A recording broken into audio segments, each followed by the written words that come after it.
from KTSM9 out of El Paso, I believe. Texas leaders develop new database, whatever, to stop threats from Venezuelan gangs. And you can see here the news station puts the word threats in quotation because it is still a mainstream media production, and they want you to know that it's just the big, mean, scary Texas right-wing Republicans who think there is a threat coming from the TDA gangs. And we know by now that there's only 6 or 8 months between the conspiracy theory and the conspiracy fact. And of course, the biggest one is obviously Rona, right? They told you, oh, you're going to die, you're going to die, you're going to die. There's a death ticker on CNN. You got to wear a mask. You got to wear 2 masks. You got to wear goggles. You got to get the shot. You got to get the second shot, the third shot. And then, it doesn't really work. We recalled the Johnson & Johnson vaccine. It doesn't really stop the spreading. There was that guy out in D.C. who literally claimed, there's something else going on here. I remember that. It was a great shot. But if it allows thousands of people like you don't get vaccinated, you're going to let this virus continue to percolate in this country and in this world. Something like the common flu then, right? And it's much more serious than the flu. Well, the flu kills a lot of people annually, too. You know how many people died of the flu the last year?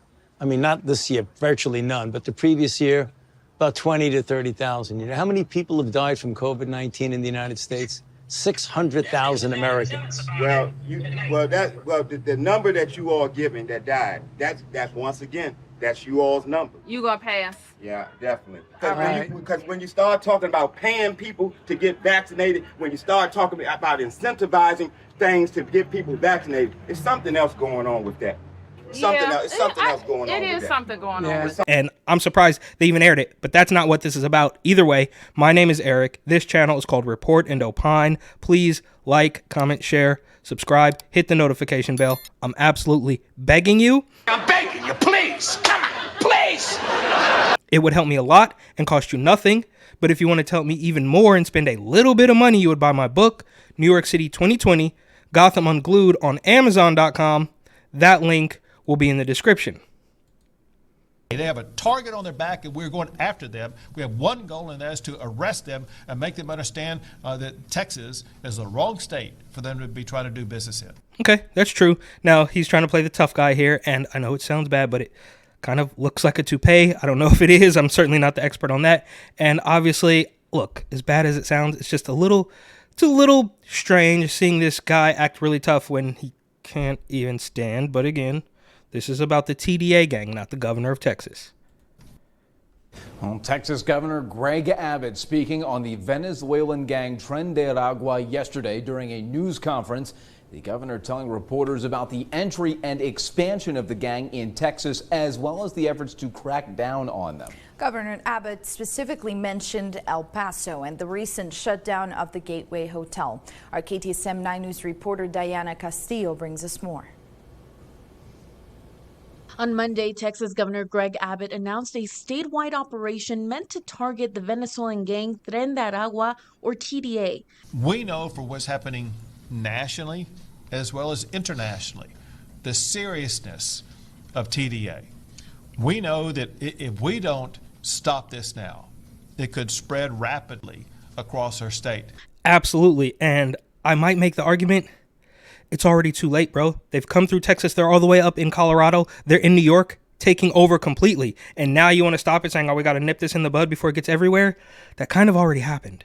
Governor Abbott says he has directed the state's Department of Public Safety to create new strike teams of highway patrol officers, SWAT teams, helicopters, and Texas Rangers to target areas with known TDA activity, El Paso being one of them. In addition to that, the governor says they are working on creating a database that will help identify TDA members.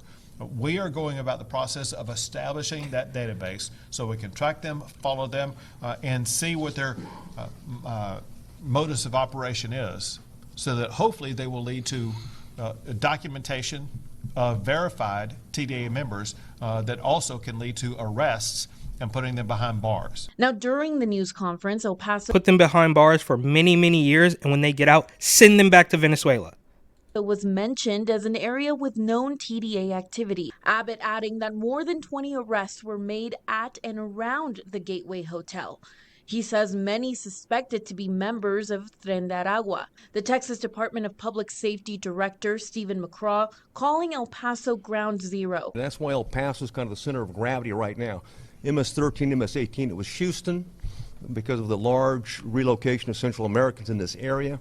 El Paso, Venezuela is really ground zero at that point. One, because they continue to support the Juarez-related gangs involved in smuggling of people across the border. And we reached out to lawmakers on the other side of the aisle asking about TDA activity in our city. Okay, here we go. I think they're going to ask a Democrat how they plan to solve this problem. In a statement, Senator Cesar Blanco says in part, while recent TDA gang-related activity has raised concerns, I am working closely with local law enforcement and state officials to ensure that we remain vigilant on TDA and all gangs. Okay, that's fair enough from a Democrat, but he probably won't do it, right? If the Democratic elite establishment people say look the other way, then he's going to look the other way. Well, KTSM also reached out to Congresswoman Veronica Escobar, and her office told us that they're working on a statement regarding the governor's comments. KTSM also spoke. Wait. Who is that? They're working on a statement, right? You should be able to do that in a handful of minutes, right? If the governor says something, then you're going to work on a statement to counteract him trying to take down a vicious Venezuelan gang. Office told us that they're working on a statement regarding the governor's comments. KTSM also spoke to County Commissioner David. Yeah, I guess it is taking her a long time because what's she going to say? But how is she going to sell it to people that, yeah, we should let these gangs run roughshod over Texans and Americans as a whole?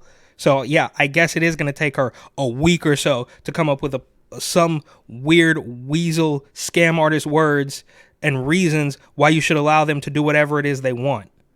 Dowd, who says a topic like this can put El Paso in a negative light. You know, instead of demonizing the border, instead of continuously... Okay, here's another Democrat.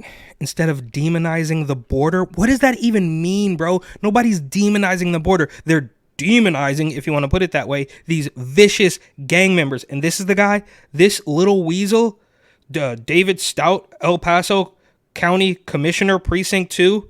He's the guy, we need to, not worry about the border. Bro, these people are despicable. And I guess he actually believes this. I don't know if this guy is pure evil, maybe like Pelosi or Newsom, but maybe he thinks this just isn't a problem. And it's crazy how they want to, we see the mainstream media all the time. Donald Trump almost gets taken out again, and they say he needs to turn down the rhetoric. And then they immediately, without missing a beat, run more stories of how he's so dangerous and he should never be president again. This is crazy. This little weird, this guy kind of reminds me of Scott Wiener. He's got the glasses on. He's like, they can't demonize the border. We need to, figure out a way to let these people do whatever it is they want.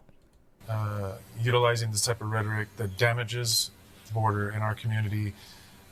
Maybe the governor should advocate for increasing the number of legal pathways for migrants to come to this country. Oh, yeah, we shouldn't worry about it. Maybe we should just make them all legal. What does that have to do with a vicious gang, right?